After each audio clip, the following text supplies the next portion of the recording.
Alors, donc on va aujourd'hui parler de Z7 et des solutions couplées. En fait, donc l'objectif principal, c'est d'abord présenter un petit peu notre suite logicielle, donc les différents modules qui sont disponibles dans la suite, et ensuite présenter une petite application de couplage du logiciel Forge avec Z7 que nous avons monté de toutes pièces pour préparer cette présentation.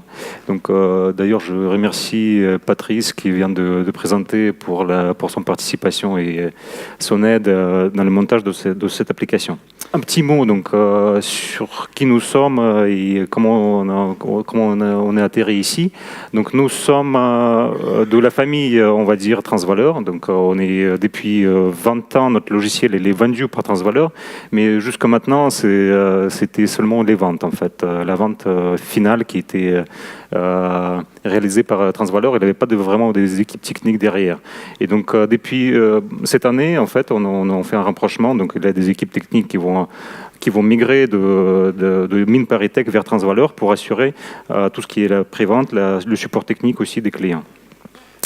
Et donc, notre mission dans cette affaire, c'est de promouvoir notre logiciel, bien sûr, de vous fournir, vendre des licences, mais vous fournir aussi un support technique approprié sur nos logiciels. Donc, un petit peu d'histoire. C'est un produit, il est assez ancien finalement, donc on arrive aujourd'hui, on se rapproche de Transvaleur qu'aujourd'hui, mais finalement l'histoire commence dans les années 80, au tout début, donc avec la première version de Z7 qui est apparue, une version 2D très simple, des calculs élastiques. Il y a plusieurs personnes qui revendiquent l'origine de cette version, donc on ne va pas rentrer dans le débat, mais le principal c'est de dire que voilà, c'est un projet qui est assez ancien.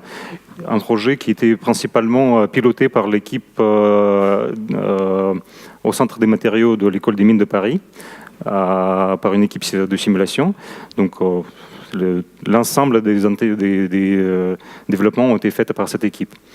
Et donc, voilà, vous pouvez un petit peu lire un peu la chronologie, les différentes étapes.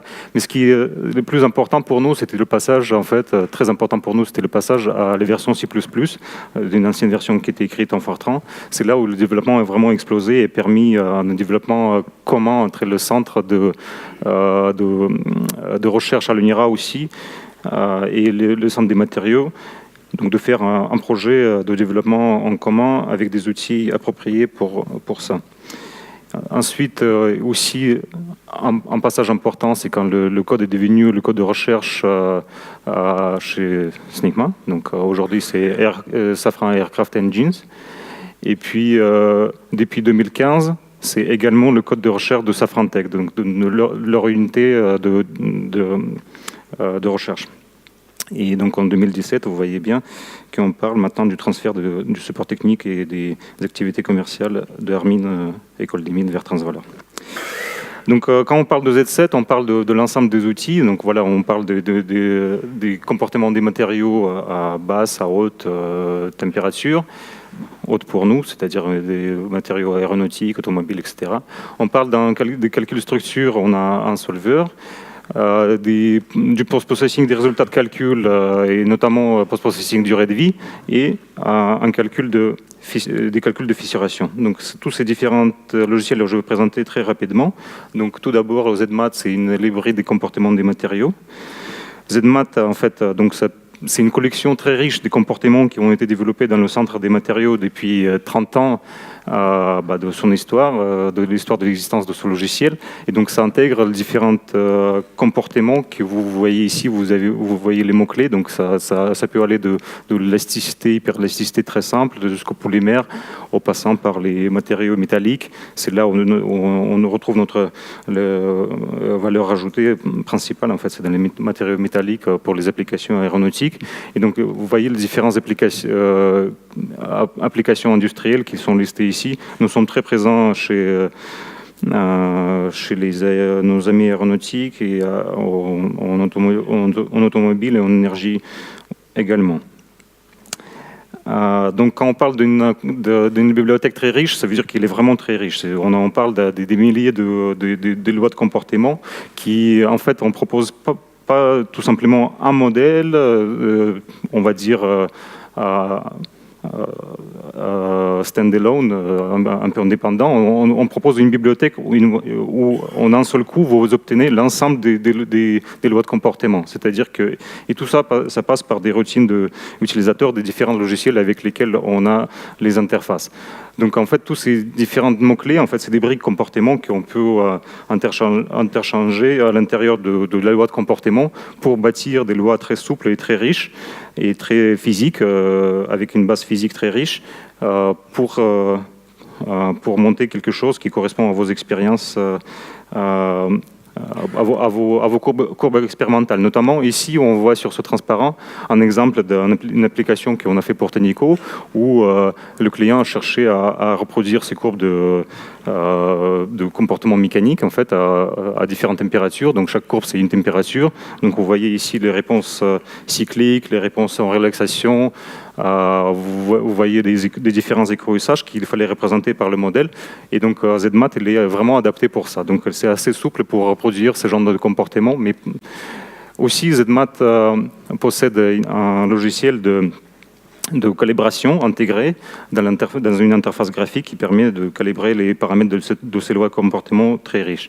Et donc aujourd'hui, en fait, on se positionne en tant qu'un fournisseur de logiciels, un des plus puissants sur le marché en ce qui concerne les modèles de comportement. Donc on est interfacé avec les grands codes de commerce, Abacus, ANSYS, on a bien sûr les interfaces pour notre code Zebulon, mais aussi donc on travaille actuellement sur l'intégration de ZMath dans Forge.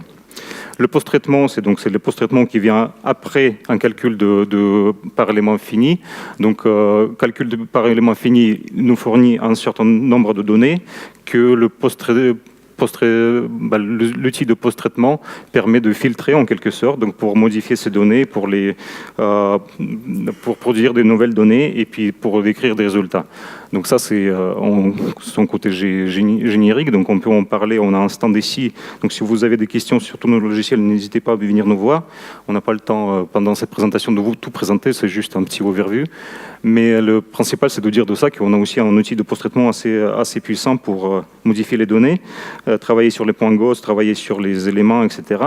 Et il y a un produit phare qui est un modèle de durée de vie dont on va parler beaucoup tout à l'heure durant l'exemple. Donc en fait, c'est un modèle qui permet de calculer la durée de vie de pièces en service et ça permet de prendre en compte les régimes de haute fréquence et de basse fréquence, donc toute la gamme de régimes de fatigue, en fait, de sollicitation en fatigue, et donc du coup représenter toute la courbe de ce qu'on appelle la courbe de voleur, la courbe qui représente la durée de vie le comportement en fatigue, avec les différents effets qu'on va regarder tout à l'heure.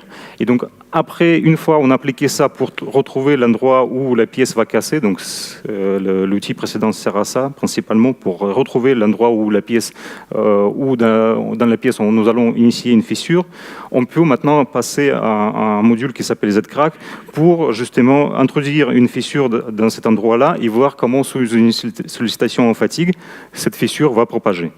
Et donc, on a un outil pour ça qui permet d'intégrer les fissures dans les maillages à la volée, plusieurs fissures à différents endroits avec les différentes géométries, et puis les laisser vivre sous une sollicitation en fatigue, à peu près de cette manière qu'on vous voyez ici, qu'on a vu dans l'introduction faite par Emmanuel hier.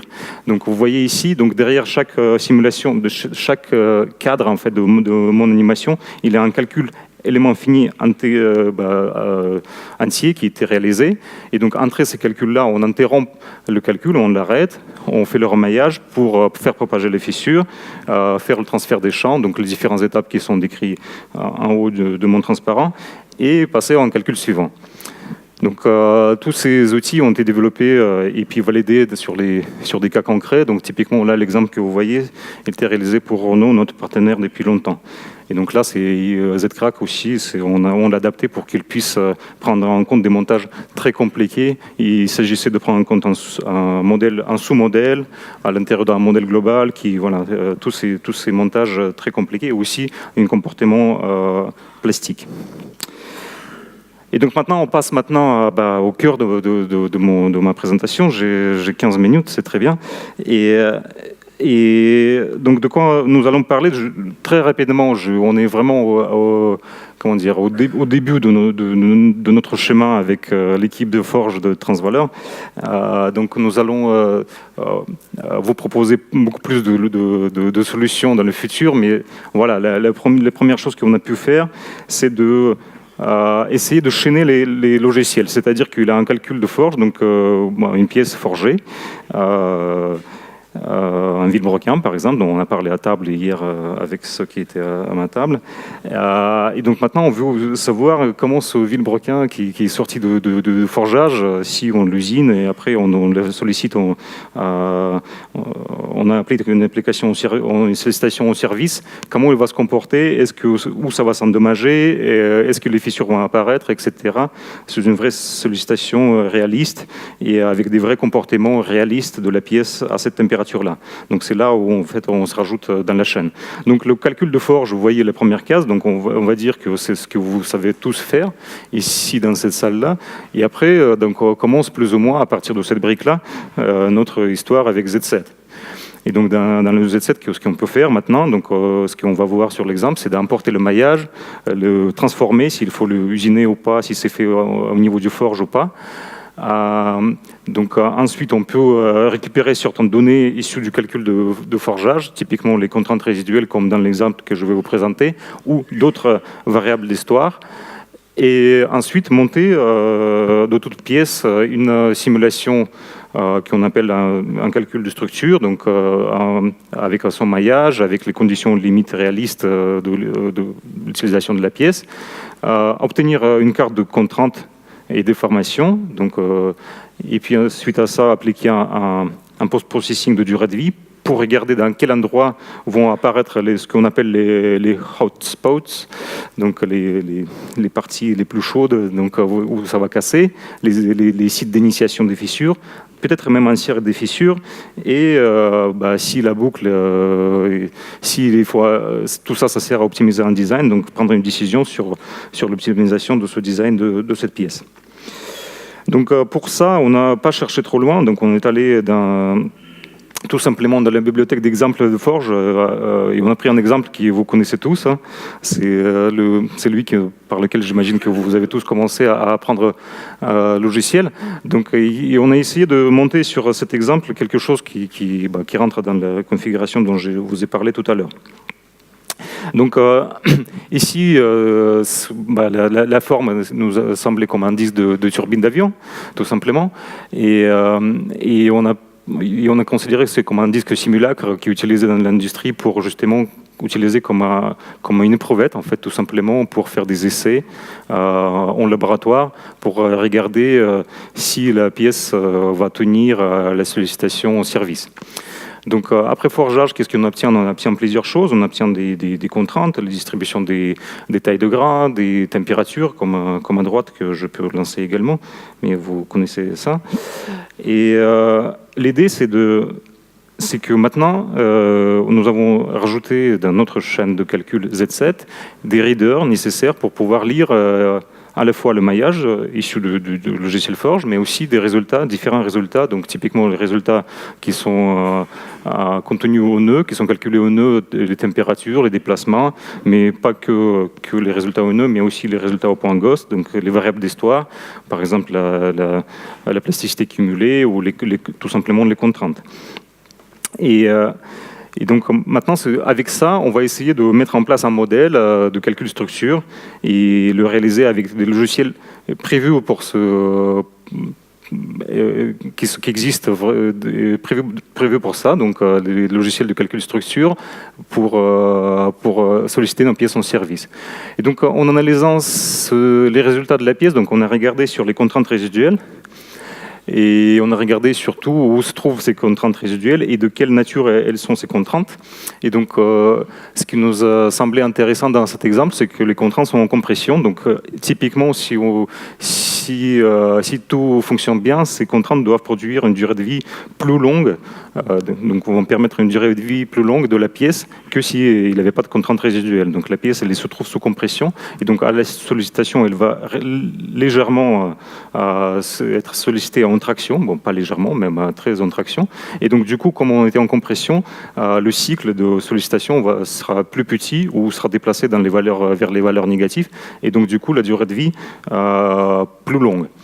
Et donc c'est exactement ce qu'on trouve. Donc dans le cœur de la pièce, là où on va usiner notre disque, c'est des valeurs négatives, et c'est qu'on a quelques spots de valeurs positives en traction, donc dans les parties qui vont être coupées de toute manière à l'usinage.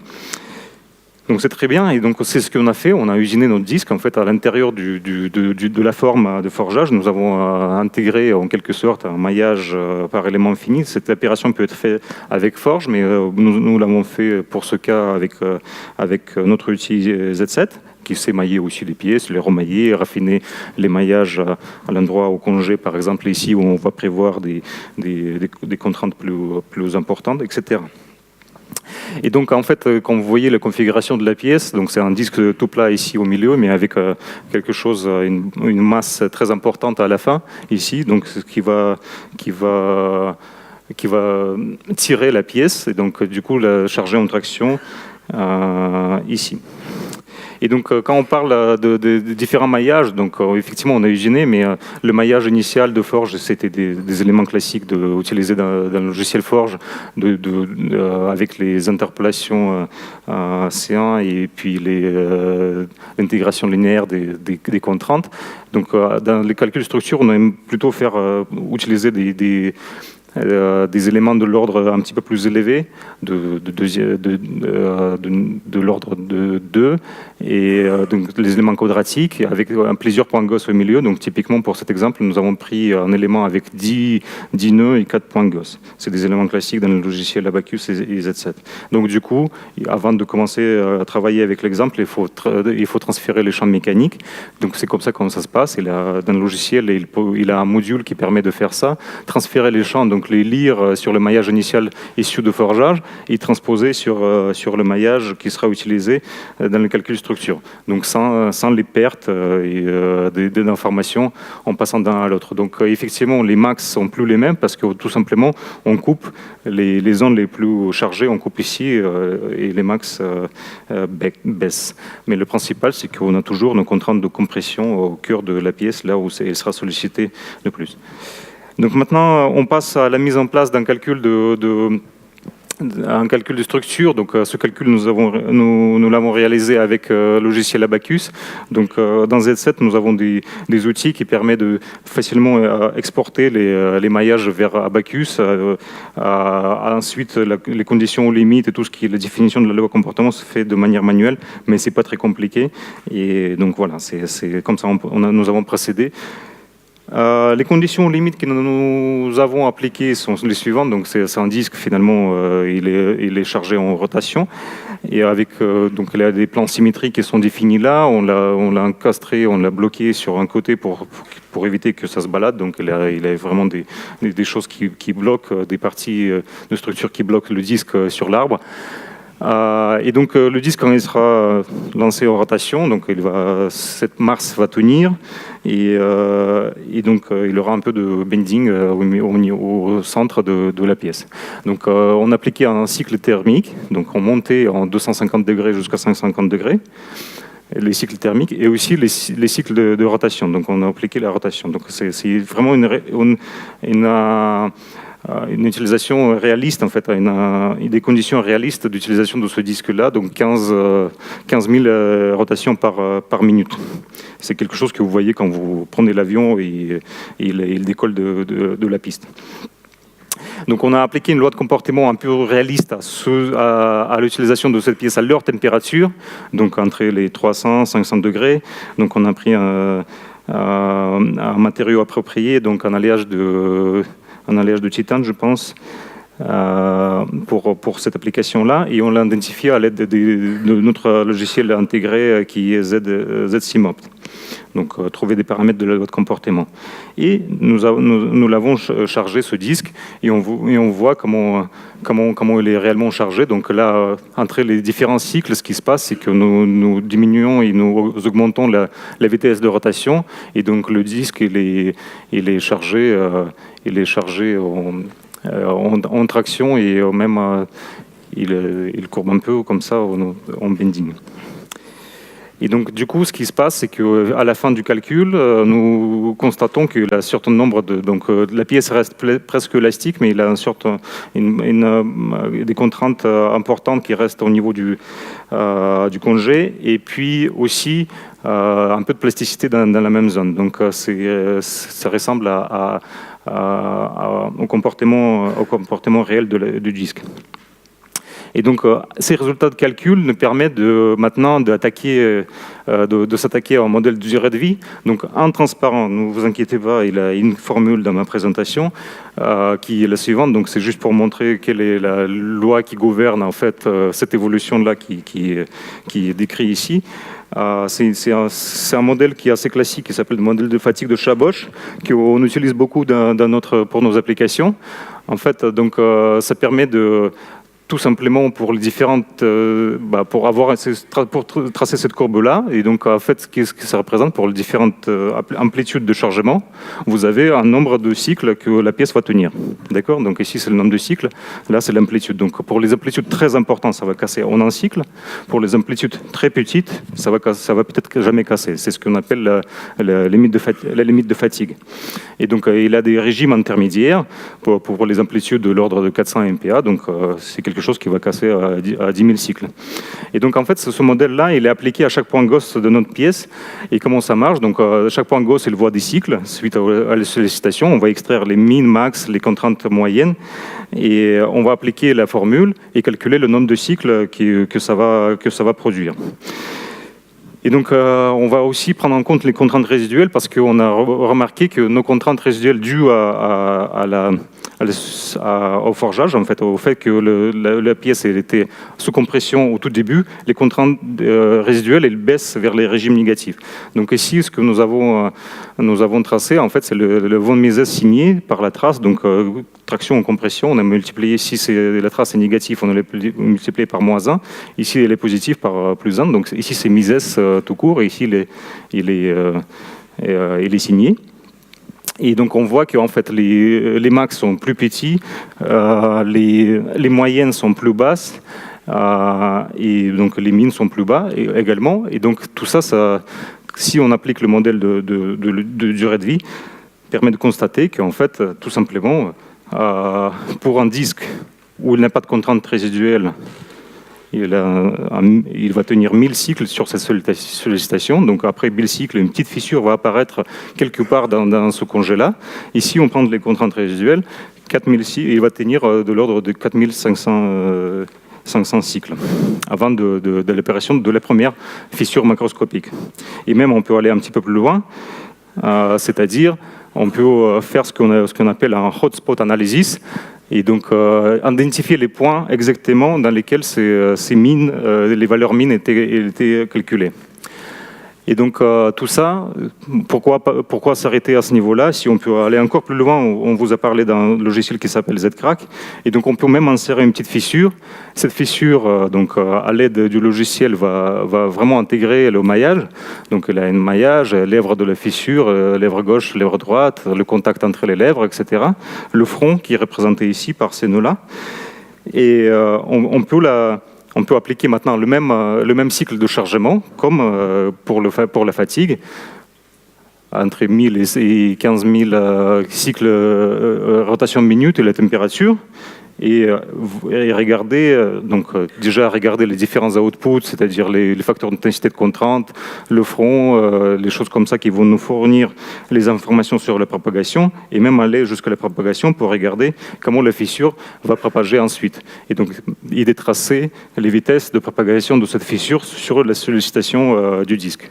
Et donc ici, maintenant, le nombre de cycles, c'est le nombre de cycles que le système a subi pour arriver à ce niveau de à cette longueur de fissure. Donc ici, la longueur de la fissure, donc la profondeur de la fissure à l'intérieur du disque.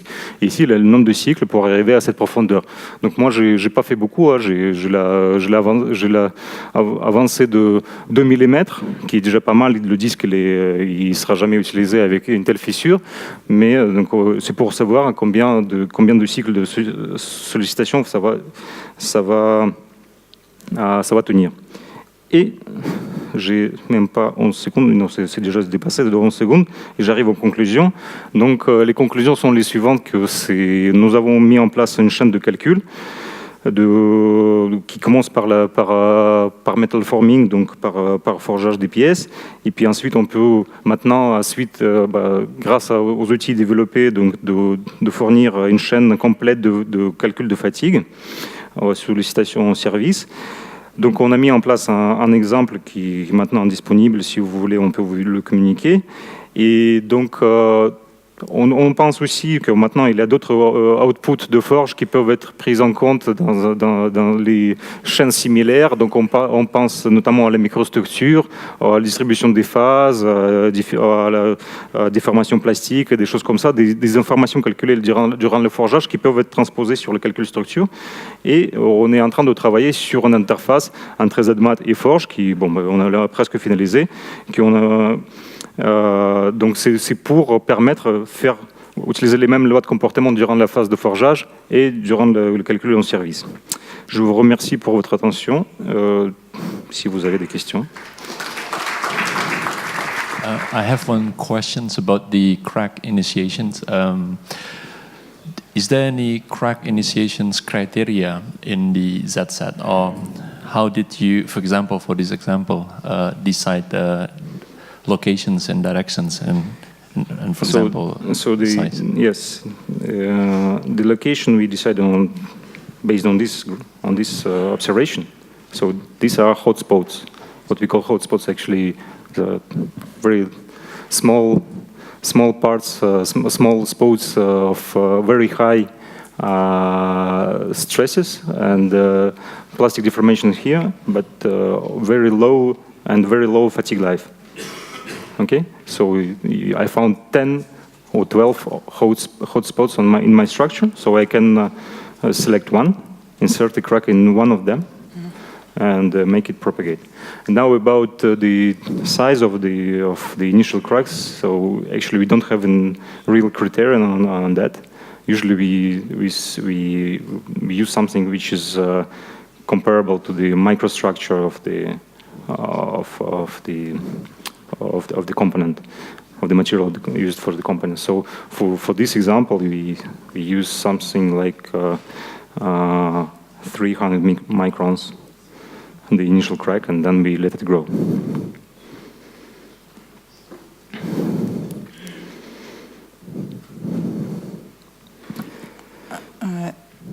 S'il n'y a pas d'autres questions, j'ai une... Là, on a vu le travail sur la pièce, donc la fissure et la propagation de la fissure sur la pièce.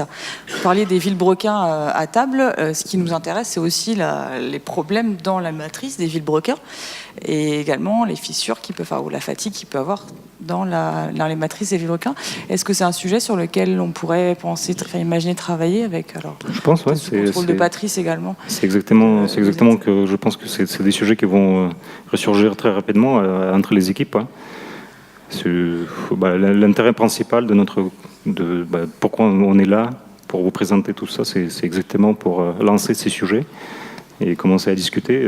Donc pour nous, les pièces, on travaille avec tout type de pièces. C'est pas limité au disque de turbine, je vous rassure. On fait plein d'autres calculs. Et vous avez vu des kilas, on fait des calculs avec différents types de chargements. Il y a des chargements en contact également. Donc des pièces très compliquées industrielles, des chambres de combustion, des moteurs d'avion, et des pièces assez délicates. On travaille avec toutes ces pièces. Donc, ce qui serait intéressant de monter un exemple, effectivement, autour de cette problématique de vilebrequin, par exemple.